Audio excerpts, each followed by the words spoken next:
છે। જૂનાગઢથી હરિહરાનંદ બાપુએ આવીને આશ્રમનો કબજો લીધા હોવાનું સામે આવ્યું છે। જગતગુરુ 1008 મહામંડલેશ્વર હરિહરાનંદ બાપુ અમદાવાદ આવ્યા। પોલીસની હાજરીમાં કોર્ટના ઓર્ડર સાથે આશ્રમમાં પ્રવેશ્યા હતા। હરિહરાનંદ બાપુ 1.5 વર્ષથી આશ્રમનો વહીવટ કરતા હતા। ઋષિ ભારતી બાપુએ ખોટું વસિયતનામું બનાવ્યાનો હરિહરાનંદ બાપુએ આક્ષેપ કર્યો છે। હવે પોતે જ ચારેય આશ્રમનો વહીવટ કરશે તેવો હરિહરાનંદ બાપુનો દાવો છે।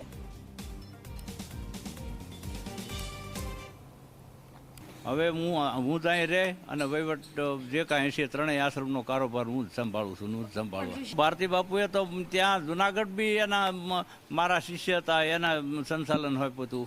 બીજી કેવડિયા પણ મારા શિષ્ય છે, એને સંચાલન હોપ્યું હતું। તો સંચાલન હોપ્યું એનો મતલબ એવો ન હોય કે ગુરુ કરતાં આગળ વધી અને કામ કરવું। ભારતી બાપુના એ નાતી છેલ્લા હતા, ગુરુ નહોતા। ભારતી બાપુ મારા ગુરુ હતા, એમના દાદા ગુરુ થતા, મારા ગુરુજી તો ગુરુની આજ્ઞાનું પાલન કરવું શિષ્યની ફરજ બને છે।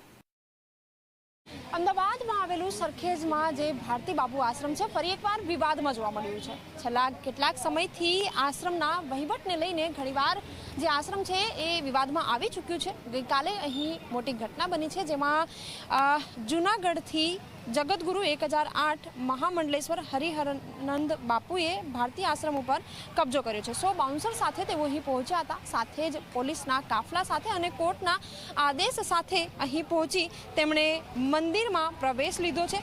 ઋષિ ભારતી બાપુ ઉપર ખોટું વસિયત બનાવી હોવાનો જગતગુરુનો આક્ષેપ પણ છે। સાથે જ 1.5 વર્ષથી ઋષિ ભારતી બાપુ સરખેજ આશ્રમનો વહીવટ સંભાળે છે। જોકે હાલ અત્યારે આપ દ્રશ્યો જોઈ રહ્યા છો કે તમામ જે પોલીસનો કાફલો છે એ પણ ઘટના સ્થળે ઉપસ્થિત છે અને સાથે જ બાઉન્સર્સ પણ અહીં જોવા મળી રહ્યા છે। જોકે આ આખી ઘટનાને લઈને હજી ચોક્કસ જે પ્રકારનું નિવેદન આવવું જોઈએ એ હજી સુધી નથી આવ્યું, પરંતુ જે વહીવટ છે અત્યાર સુધી જે પણ ભારતી બાપુના આશ્રમ છે આખા રાજ્યમાં લગભગ 4 જેટલા આશ્રમ છે, જેમાંથી 3 જેટલા જે આશ્રમ છે એનું જે વહીવટ છે એ મહામંડલેશ્વર 1008 હરિહરાનંદ જે બાપુ છે તેઓ વહીવટ સંભાળે છે। હવેથી તેઓ 4 આશ્રમનો વહીવટ સંભાળે તે પ્રકારના દાવાઓ કરવામાં આવી રહ્યા છે।